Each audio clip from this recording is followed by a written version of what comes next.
Hello friends, मेरा नाम है विवेक और आप देख रहे हैं मेरा YouTube channel proof and beyond.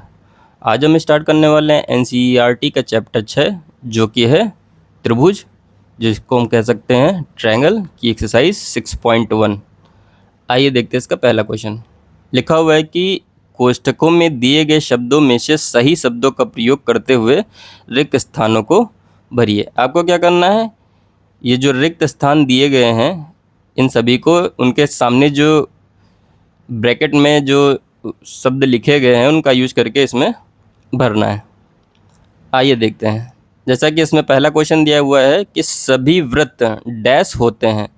अब पहला वर्ड इसमें लिखा गया है सर्वांगसम और दूसरा लिखा हुआ है समरूप।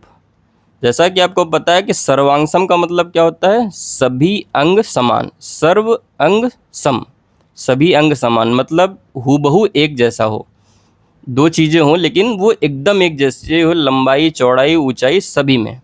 और समरूप क्या होता है, समरूप दो ऐसी चीज़ें जो देखने में एक जैसी हों परंतु उनकी लंबाइयों का अनुपात समान हो सकता है। यहाँ पर अनुपात समान होता है और यहाँ पर पूरी की पूरी वस्तु ही और दो जो चीज़ें ली गई हैं वो दोनों की दोनों ही समान होती हैं। तो अभी देखिए यहाँ लिखा है सभी वृत्त होते हैं। अब देखिए सभी वृत्त सर्वांगसम तब हो सकते हैं जब दोनों की त्रिज्याएं एक जैसी हों। अगर त्रिज्याएं अलग अलग हो जाएंगी तो वो सर्वांगसम नहीं रह जाएंगे, ठीक है। इसलिए यहाँ पर हम क्या भरेंगे, सभी वृत्त क्या होते हैं, सभी वृत्त समरूप होते हैं, ठीक है। समरूप का मतलब देखने में एक जैसे होंगे परंतु उनकी जो लंबाइयों का अनुपात, इसकी हम कह सकते हैं त्रिज्याओं का अनुपात समान होगा। अनुपात यहाँ पर समान होगा और यहाँ पर क्या होता है, वृत्त के वृत्त ही समान हो जाते हैं पूरा का पूरा, ठीक है। अगले क्वेश्चन में भी देख लेते हैं। आइए लिखा हुआ है कि सभी वर्ग डैश होते हैं, समरूप या सर्वांगसम। अब देखिए सभी वर्ग, वर्ग में आपको पता है इसकी प्रॉपर्टीज क्या क्या होती हैं, चारों भुजाएं समान होती हैं और चारों कोण समकोण होते हैं, ठीक है। जैसे कि अब मान लीजिए कि दो वर्ग दिए हुए हैं। पहले वर्ग में उसकी जो भुजाएं हैं वो 4-4 सेंटीमीटर की और दूसरे वर्ग की भुजाएं 3-3 सेंटीमीटर की हैं। तो क्या ये दूसरे एक दूसरे के सर्वांगसम, ये तो सर्वांगसम नहीं होंगे ना, तो वो क्या हो जाएंगे, समरूप हो जाएंगे। अतः सभी वर्ग वर्ग क्या होंगे, समरूप। जितने भी टाइप के वर्ग बनाए जाएंगे वो सब समरूप होंगे। सर्वांगसम में अगर पहले की भुजाएं 4 सेंटीमीटर की हैं तो दूसरे की भी भुजाएं 4 सेंटीमीटर की ही होनी चाहिए, तब वो सर्वांगसम होंगे। अर्थात जिनके सारे पार्ट सर्व अंग समान हों वो सर्वांगसम बोले जाते हैं और जिनकी भुजाओं का अनुपात समान हो उसको हम समरूप बोलते हैं। अगला देखिए, लिखा हुआ है सभी डैश त्रिभुज समरूप होते हैं। अब देखिए सभी, यहाँ पर समरूप पहले ही बता दे तो समरूप कौन से होंगे।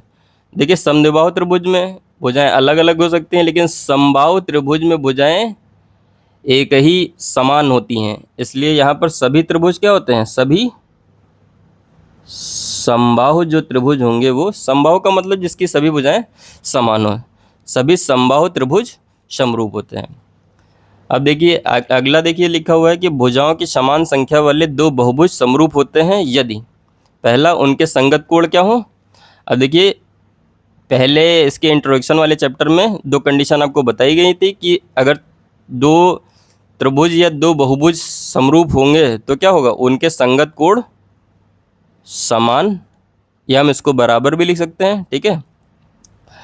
समान हो, पहली कंडीशन ये हुआ करती है कि उनके संगत कोण समान हो और दूसरी संगत भुजाएं समानुपाती एक ही अनुपात में हो। तो ये दो कंडीशन चाहिए होती है किसी भी दो बहुभुज को समरूप सिद्ध करने के लिए। तो ये आपके रिक्त स्थान हो गए। आइए देखते हैं इसका दूसरा क्वेश्चन। लिखा हुआ है कि निम्नलिखित युग्मों के दो भिन्न भिन्न उदाहरण दीजिए। हमको क्या करना है, दो एग्जाम्पल देने हैं जो यहाँ पर क्वेश्चन लिखे हुए हैं। पहला क्वेश्चन लिखा हुआ है कि समरूप आकृतियाँ, ठीक है। दूसरा लिखा हुआ है ऐसी आकृतियाँ जो समरूप ना हो। समरूप का मतलब आप समझ ही चुके होंगे कि एक जैसी दिखने में होनी चाहिए और उनकी जो लंबाइयों का अनुपात, उनकी भुजाओं का अनुपात समान होना चाहिए। आइए देखते हैं तो इसमें कौन कौन से हो सकते हैं। इसमें बहुत सारे एग्जाम्पल हो सकते हैं, जैसा आप पहले लिख लीजिए, अभी यहाँ पर आप पहले क्वेश्चन में कर चुके हैं कि उसमें वृत्त, दो वृत्त परस्पर समरूप होते हैं। वृत्त हो गया। दूसरा एग्जाम्पल आप दो वर्ग का ले लीजिए। दो वर्ग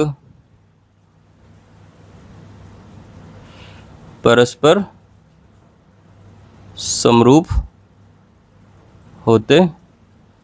या हम लिख सकते हैं और भी एग्जाम्पल अगर आपको चाहिए तो इसमें लिख सकते हैं कि आप समबाहु त्रिभुज, दो समबाहु त्रिभुज कैसे हो जाएंगे? समरूप हो जाएंगे। अब आ जाइए, यहाँ लिखा हुआ है ऐसी आकृतियाँ जो समरूप ना हो। तो पहला आप इसमें लिख लीजिए, दो अलग अलग टाइप की आप आकृतियाँ लिख लीजिए, जैसे एक वर्ग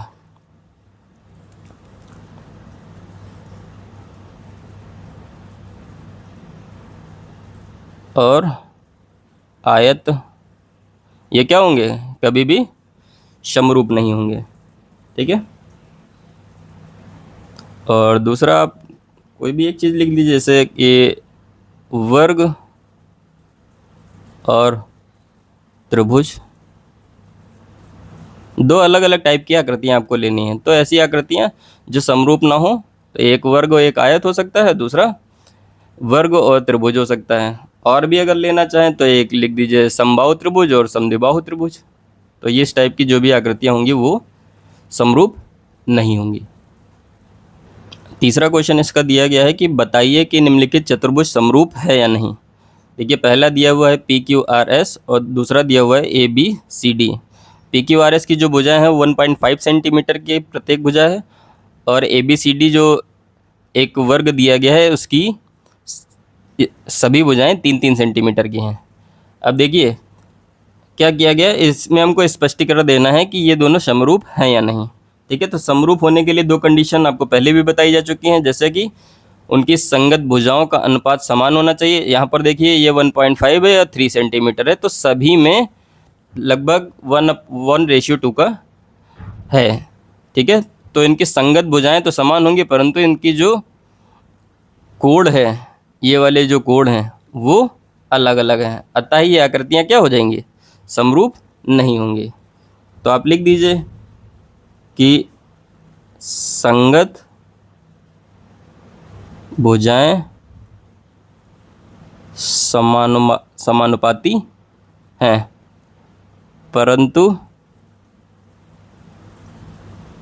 प्रत्येक कोण समान नहीं है, अतः दी गई